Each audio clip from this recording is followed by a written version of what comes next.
O velhinho, tinha um velhinho no leito de morte, recebe a visita de um religioso e fala: meu filho, chegou a hora de você se arrepender dos seus pecados em sua passagem pela terra.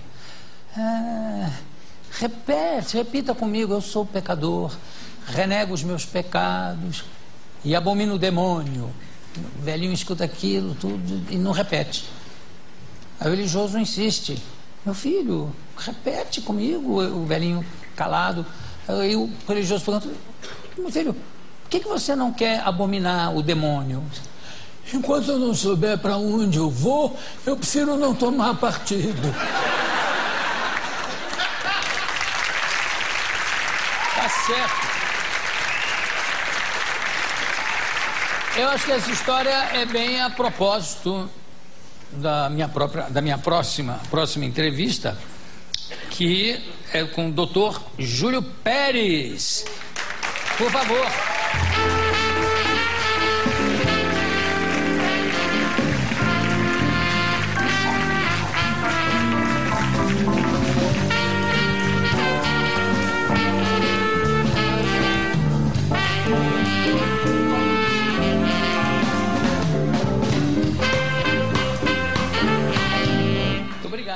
Obrigado mesmo.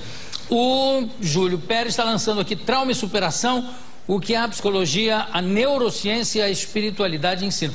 Aliás, na apresentação eu apresentei equivocadamente você como neurologista, neurocientista. Isso. Não é isso? Qual é a diferença? Eu sou psicólogo clínico e fiz o doutorado e o pós-doutorado envolvendo neurociências. Entendi. Então a neurociências não é um domínio só da medicina, né? Muitos outros profissionais podem também fazer caminhar parte por esse... Mas você é formado em medicina também? Não, sou formado em psicologia. Em psicologia. Dediquei 20 anos aí na carreira clínica, incluindo o doutorado e o pós-doutorado nessa área que envolve neuroimagem funcional. Deixa eu mostrar um livro aqui, ó. A editora Roca, Júlio Pérez, Trauma e Superação, o que a psicologia, a neurociência e a espiritualidade ensinam. Agora, eu estava falando aqui do velhinho que antes de morrer não quis se comprometer, nem com um lado, nem com o outro. Aí você estudou o cérebro de várias pessoas que passaram por situações traumáticas e depois também que tiveram experiências de, vamos chamar de pré-morte, não é? Veja só, eu trabalho no meu consultório com pacientes que superam os seus traumas psicológicos. E entre os possíveis traumas está a morte de um ente querido. Então os relatos desses pacientes sobre entes queridos falecidos me chamou a atenção, porque grande parte deles trazia alguma fala a respeito de visões no leito de morte, seja do pai ou do irmão e assim por diante. E eu gostei muito desse tema. Faz parte da minha linha de pesquisa estudar sobrevivência. Quer dizer, hoje temos várias linhas de pesquisa que sugerem a sobrevivência pós-morte. Então, eu conheci um neuropsiquiatra inglês chamado Peter Fenwick, que estudou, de fato, essas visões no leito de morte. E a gente começa a estudar no Brasil. Até oportunamente eu quero deixar um site para as pessoas que porventura testemunharam parentes ou familiares que de fato tiveram essas experiências no leito de morte. Ou as pessoas que eventualmente algum dia podem vir a morrer também, que ninguém está livre disso, não sei se vocês sabem. Mas a minha pergunta é a seguinte: mas você falou que já há indícios de vida após. A minha função aqui é de advogado do diabo mesmo. Não, porque claro, eu acredito, mas eu acredito por fé. Eu acredito que exista realmente vida após a morte, porque não é possível que todo mundo tenha vindo aqui a passeio. Não acho que seja muito possível. Mas já há indicações científicas de que existe mesmo vida após a morte? Isso, são várias linhas. Como é possível isso? Isso é muito interessante. É a oportunidade de divulgar essas linhas de pesquisa, porque é muito pouco estudado, né? Quando, por exemplo, a gente esteve na Filadélfia para fazer estudos de neuroimagem com psicógrafos, que são aqueles médiums que recebem informações de supostos espíritos, a gente fez a fotografia do cérebro dessas pessoas. E nós levamos, na ocasião, um cinegrafista e a biógrafa do Lula, Denise Paraná, para fazer um documentário, etc. A gente perguntava, Lula, do presidente Lula? Do presidente Lula, a Denise Paraná, que nos acompanhou nessa viagem, justamente para escrever um livro a respeito, que está sendo confeccionado. E é quando a gente perguntava para as pessoas, você acredita em vida após a morte? A maioria das pessoas que dizia assim, sim, eu acredito, a segunda pergunta era por quê? Por uma questão de fé. E as pessoas que diziam não, e por que você não acredita? Porque não há dados científicos publicados ou que eu conheça. Em alguns lugares não há prova científica de vida durante a vida na Terra, imagina após a morte, né? E então, algumas linhas de pesquisa sugerem evidências interessantes. Por exemplo, estudos sobre experiências de quase morte, em que o paciente tem uma parada cardíaca e chega no pronto-socorro com fluxo sanguíneo cerebral 0 e fala, depois de ressuscitado, sobre a experiência que ele teve durante esse período, e essas falas, em 18% dos casos, é confirmada pelo staff médico.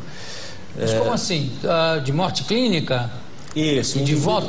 Tem sempre uma luz, a pessoa vê sempre um... Justamente, essas experiências seguem um padrão e que também chamam a atenção em relação às visões do leito de morte, né? É claro que não dá para a gente generalizar, mas são duas linhas de pesquisa convergentes a dados parecidos, né? O que as pessoas dizem? Que encontraram falecidos, parentes, e que tiveram sensações, na maioria das vezes, de comunhão, de amor, e observaram luz. Então, esse conjunto de informações é recorrente na fala desses pacientes. Não tem um buraco negro na vida dessas pessoas todas? Não tem nenhum canalha que tenha morrido e voltado, e também quando morreu viu um anjo também, está tudo perdoado. Alguém que tenha voltado... Aquele dinheiro da cueca também apagaram. Não, porque eu acho curioso, desculpa, como eu te falei, eu tenho que contestar algumas coisas. Eu acho que nada disso prova efetivamente que essas visões vieram do além, porque o cérebro humano, você sabe disso melhor do que eu, ainda é um mistério. Quer dizer, todas essas visões também podem refletir dados de uma memória emotiva, não pode? De familiares, disso. Pode ser tudo coisas que estão armazenadas no cérebro, não podem?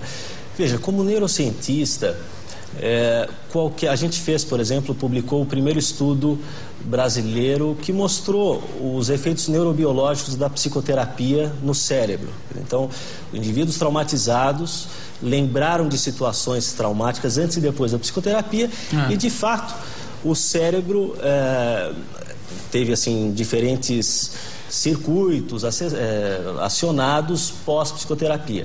Para o indivíduo resgatar uma lembrança, Jô, uma percepção, são circuitos neurais complexos. O cérebro precisa de oxigênio, de glicose, de resposta hemodinâmica, que a gente chama de sangue fluindo, né? E não é o que acontece nesses casos de parada cardíaca. Outros estudos são bastante complexos. Por exemplo, o Sam Parnia está fazendo um estudo multicêntrico com 25 hospitais europeus, e de uma maneira bastante sofisticada. Ele coloca, por exemplo, um visor, uma tela, com um filme girando 24 horas. 18% desses pacientes com parada cardíaca, né, vários estudos mostraram isso, esses pacientes referem que enxergam as situações de cima. Então, a ideia é que, se de fato esses pacientes têm um deslocamento, eles vão enxergar esse filme que passa por 24 horas continuamente.